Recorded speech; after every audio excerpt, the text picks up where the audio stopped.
Hey, this is Todd with Catapult. Today we're going to be talking about our expandable wall system. That is one of our most popular backdrops.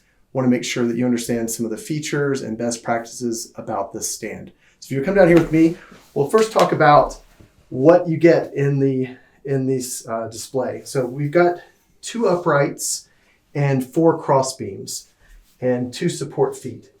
When you get these in, you're going to notice the way they're packaged. First of all the knobs are going to be completely screwed in.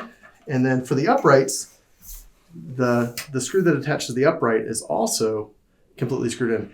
Our recommendation to you is that you make sure your customers know to put these back when they're done with their trade show or their event so that they don't lose them. That's a pretty common issue, is people losing these parts that we have to replace later, which we're happy to do, but it'd be easier if just no loss happens at all. So the first step in this particular display is recruit some help. That's the number one tip we can give you for best practices. It's best to have 2 sets of hands. Now, you don't have to, and we're going to do most of it by myself today, but it's better to have some help. The other thing is, this is one of our displays. This is one of our graphic displays here. You'll notice that it's currently folded with the graphic side in. And we recommend that when you get your graphic, definitely unfold it, inspect it, make sure it's exactly what you're expecting. And then when you fold it back up, make sure you're folding it with the back side facing out. That just helps protect the graphic from any dirt, especially on a trade show floor. Today we're on a nice clean carpet, so I'm not really worried about any kind of dirt. But if I was, I could get a drop cloth out to support this product. The first step in assembling the hardware is using these 2 uprights. One thing you're going to want to do is when you go to put this foot onto this upright pole, make sure these holes are perpendicular to the foot. So we're not lining it up this way, but we're lining it up this way, because the crossbars are going to end up being attached here. So I'm going to slide that down, seat it in, and put this screw back in, or this bolt back in the bottom. Okay, so what I'm doing now is just taking all the bolts out of each of the uprights. And I want to make sure that I get all 4 of these out. And then we want to make sure that we have the correct pieces going together. And I'll show you what I mean by that.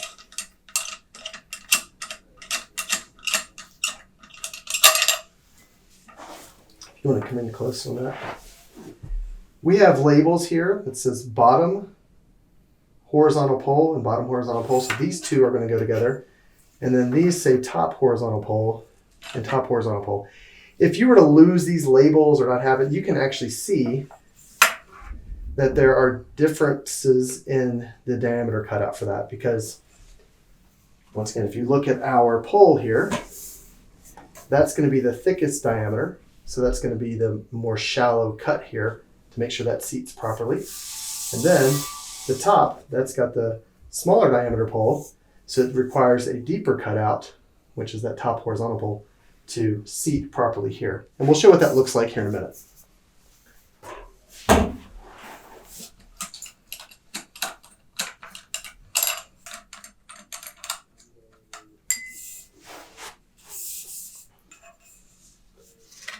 So once I have my proper poles, my 2 bottom pieces or my 2 top pieces, I simply bring them together here. This is one of our product improvements here. We've added this piece so that this bridges this gap to create some more stability, so we don't have nearly the sag that you would see in some other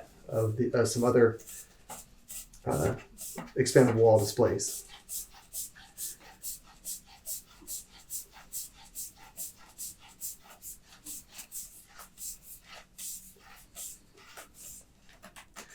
So we don't need to over tighten this, but I definitely want to make sure it's snug. Okay, so that makes sure that plastic piece is completely seated in, and I don't have much of a gap there at all. So that's pretty snug. So once we have our uprights and our crossbars assembled, it's time to go ahead and put our crossbars into the graphic in preparation to attach to the uprights. Now before I do that, you'll notice that bar is not wide enough to support this particular graphic. And that's what these connection collars are for. That's why it's called the expandable wall, because it quite literally expands. So I'll just loosen that collar here and then make that pole longer until I feel that click. Then I'll tighten it back up again. I can always make this shorter after it's assembled if my graphic's not the full width of this bar. And I'll do that to the other side as well. And then feed that right into this pole pocket. Once I have my pole through the pole pocket, this is when it's really great to have an extra set of hands. But if I don't, I'll simply bring this up here and tilt this pole to get that seated properly.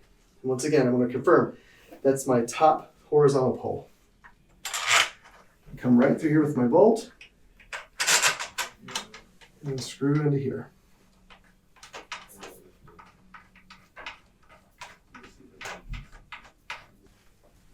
Once that side's in, you can go ahead and move to the other side and repeat that exact same process.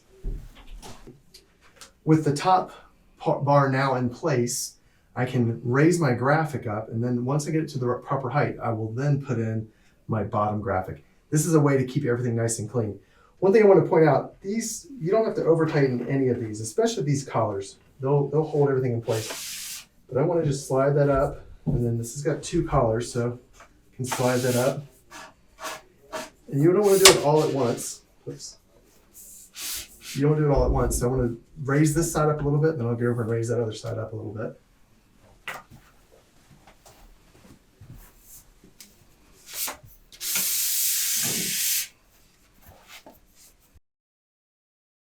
Okay, now with this raised up to the approximate height, I'm going to go ahead and put the bottom bar in, and then we'll do the finished height.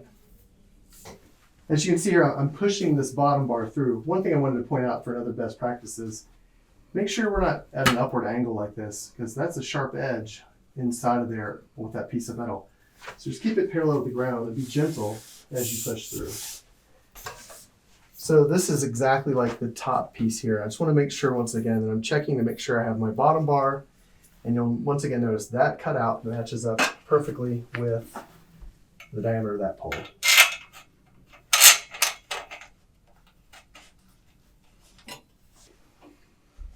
Once again, I want to make sure that before I do the final tightening here, that this is seated up properly and that I am completely perpendicular to these feet. And then I'll do the final tightening, and you'll see that kind of come together there. All right, now obviously this is loose, so we still have to tighten our graphic up by raising this up.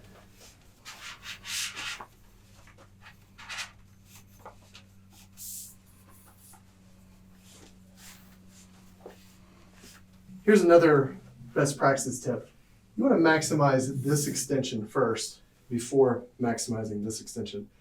That way you know that this is at its full height, and then you can get the tautness that you want on your graphic by using that bottom collar. Once again, tighten these just a hand tighten. You don't want to overdo it. As always, if you have any questions or need any assistance, please don't hesitate to contact our staff. We're here to help.